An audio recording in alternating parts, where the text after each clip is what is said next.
Fiddaraini amina qala radhiyallahu anhu.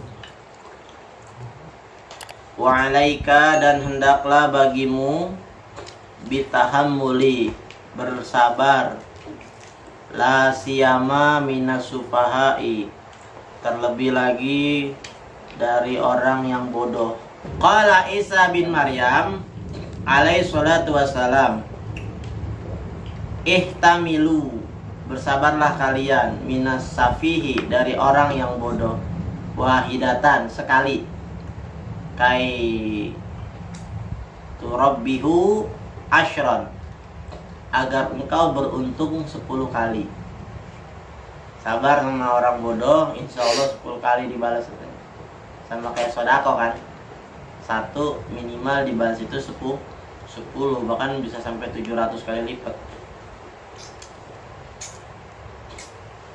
Syi'ron, ada suatu syair, balautun nasa, aku telah menguji manusia, kornan ba'da kornin, berabad-abad,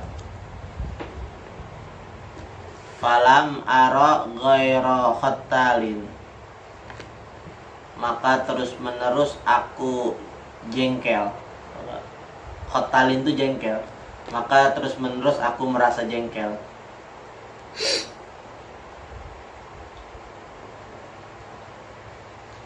Walam ara fil kutubi asyadda waqa'an, dan belum pernah aku melihat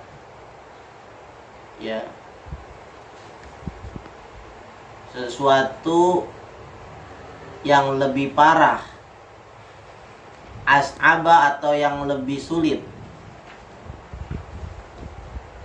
min mu'adatir rijali, dari permusuhan orang-orang. Rijal itu kan laki-laki. Gak ada, kata dia, belum pernah aku melihat yang lebih sulit ataupun yang lebih parah selain permusuhan sesama orang. Jadi itu yang menurut beliau itu yang paling sulit dan paling parah, katanya, orang yang lagi bermusuhan. Wazuktu mararatal asya'i turron, aku pernah merasakan pahit sesuatu yang paling pahit.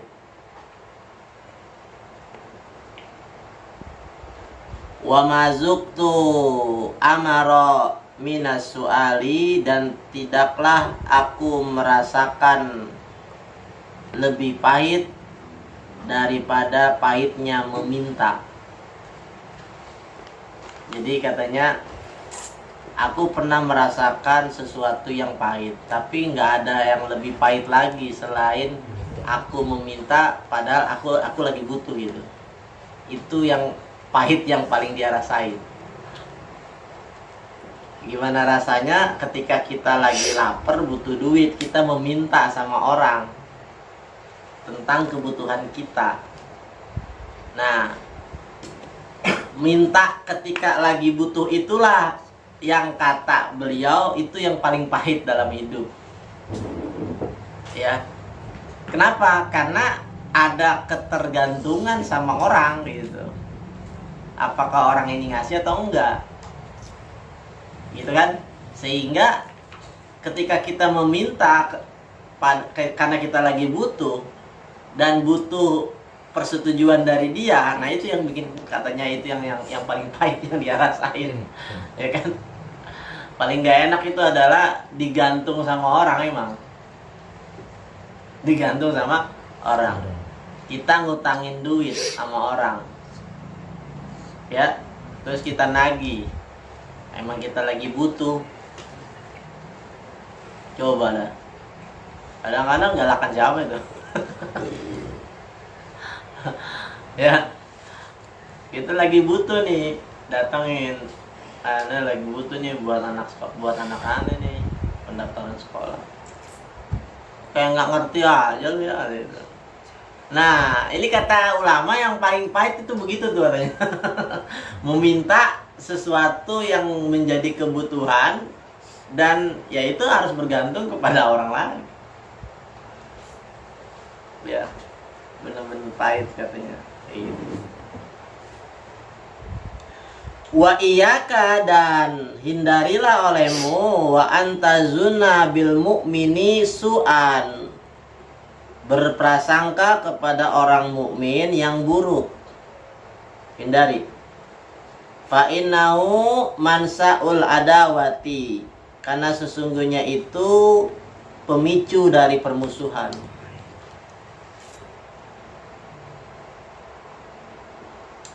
Wala yahilu, dan tidaklah boleh atau tidaklah halal, haram berarti. Zalika, yang demikian, liqaulihi sallallahu alaihi wasallam, karena ucapannya Rasulullah sallallahu alaihi wasallam, zunnu bil mu'minin, berprasangkalah kalian kepada orang-orang mukmin khairan, baik. Wa innama yansa'u zalika min khobasin niyati wa su'is sarirati, karena sesungguhnya yansa'u zalika, ya, permusuhan itu bisa terjadi min khobasin niyati, dari buruknya niat dan buruknya hati. Kama qala Abu Thayyib syi'ran, sebagaimana yang diungkapkan oleh Abu Thayyib dalam suatu syair. Jadi kata Rasulullah, katanya permusuhan itu terjadi karena buruknya niat dan jeleknya hati. Itu tadi prasangka, ya kan? Makanya diharamin berprasangka buruk. Dianjurin nanti selalu berprasangka baik kepada orang-orang mukmin. Apa kata Abu Thayyib dalam suatu syairnya? Idza sa'a fi'lul mar'i sa'at zununuhu, jikalau buruk perilaku seseorang, sa'at jununuhu, maka prasangkanya ikut buruk. Artinya perilaku yang buruk itu tercipta dari prasangka yang buruk. Wa sadaqa ma ya'taduhu min tawahumi, dan dia meyakini dan dia membenarkan apa yang diyakini dari waham. Berarti waham itu adalah iman yang salah. Waham itu lawan dari kata iman. Pernah kan ada cerita di majelis bedanya waham sama iman? Gini loh, kalau iman itu dia murid itu akan mengikuti dengan senang hati itu, nggak ada paksaan, nggak ada pokoknya nggak ada paksaan aja. Iman itu sifatnya ridho di sini. Kita ngikuti ini tuh nggak pakai paksaan. Waham itu contohnya, kita misalnya nih ikut dalam suatu kepengurusan masjid, kemudian ada satu perangai-perangai yang kadang-kadang dalam hati itu kurang berkenan, benar gak? Ketua masjid mengatakan A, terus kok ini kita nggak kena nih, nggak kena. Ya mohon maaf nih, contoh misalnya nih, aneh itu paling nggak suka kalau melaksanakan santunan yatim, yang dikumpulin anak yatim di masjid, kemudian dipanggil-panggilin tuh anak yatim. Allah ya, aneh nggak suka, biarin aja. Ini kan pandangan aneh ya. Kenapa aneh bilang nggak suka? Karena anak yatim itu dimuliakan, bukan dihitukan. Ketika dia dipertontonkan, justru itu buat aneh kayak dihinakan. Walaupun ya bagiannya ngasih duit lah segala macam. Ya, makanya diajarin Qurannya begitu. Nah, buat aneh yang meyakini itu benar, buat aneh katakan waham. Buat aneh. Kenapa? Pasti ente yang normal pasti ngerasain apa yang ane rasain, bahwa itu penghinaan. Yang normal gitu. Ngapain harus diundang? Kenapa nggak kita ajak ke rumah anak yatim, langsung aja ngasih? Coba, biar nggak kelihatan kan? Biar kelihatan dari siapa sih? Ya emang kalau kita ke rumah anak yatim nggak kelihatan, kan tetap kelihatan nama Allah, maksudnya Allah. Bedanya kalau di masjid kan kelihatannya ada dua, kelihatan nama Allah sama kelihatan nama orang gitu. Nah itu yang berat bagi orang. Jadi ini paling nggak suka tuh, makanya aneh bilang aja itu waham. Mereka meyakini itu merasa suatu kebaikan, tapi buat aneh bukan. Sehingga aneh ini waham. Pasti sesuatu yang waham ada dampak buruknya ke depannya, pasti. Pertama, gini loh, anak yatim yang disantuni dengan seperti itu, dia nggak tahu dari siapa dia dapat duit itu. Yang dia tahu masjidnya doang.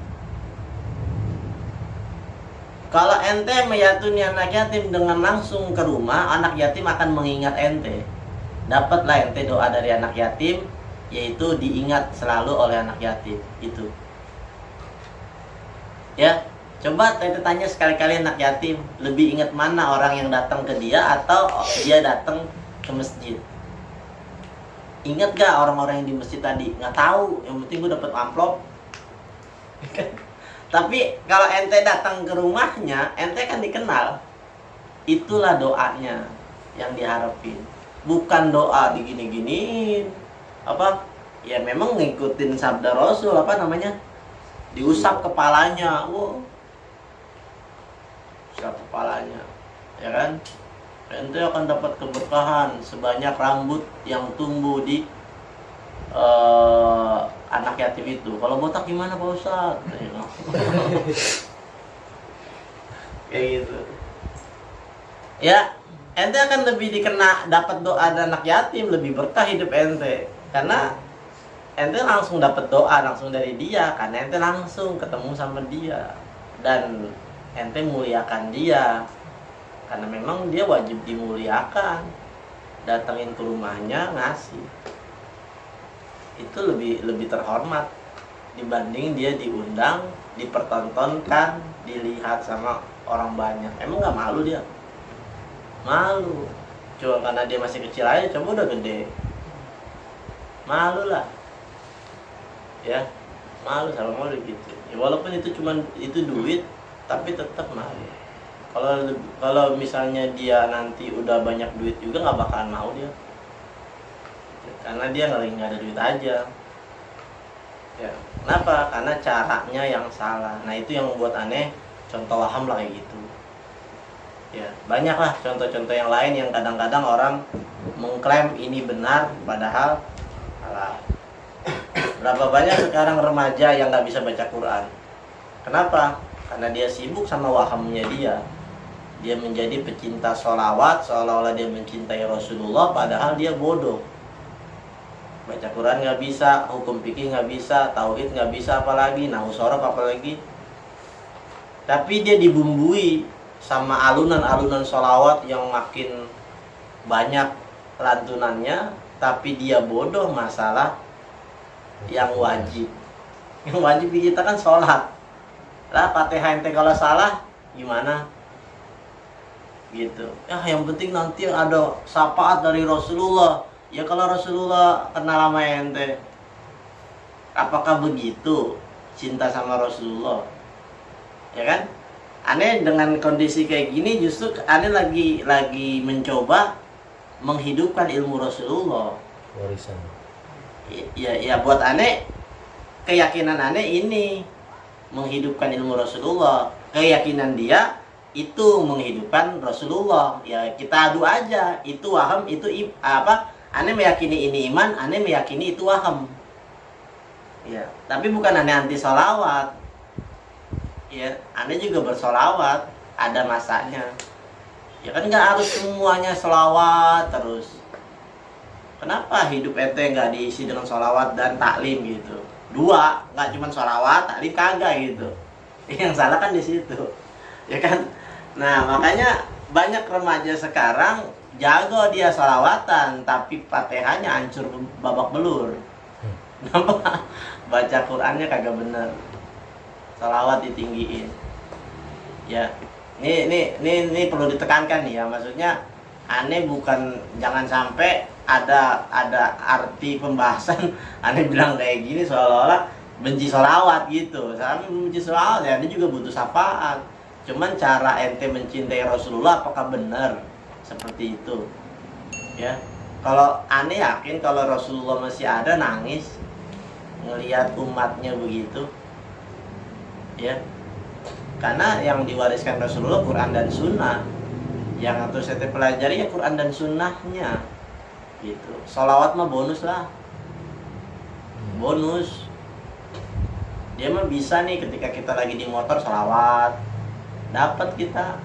Nggak ada wudhu juga kan sah kalau sholawat mah, ya kan? Sambil di motor ya sholawat bisa.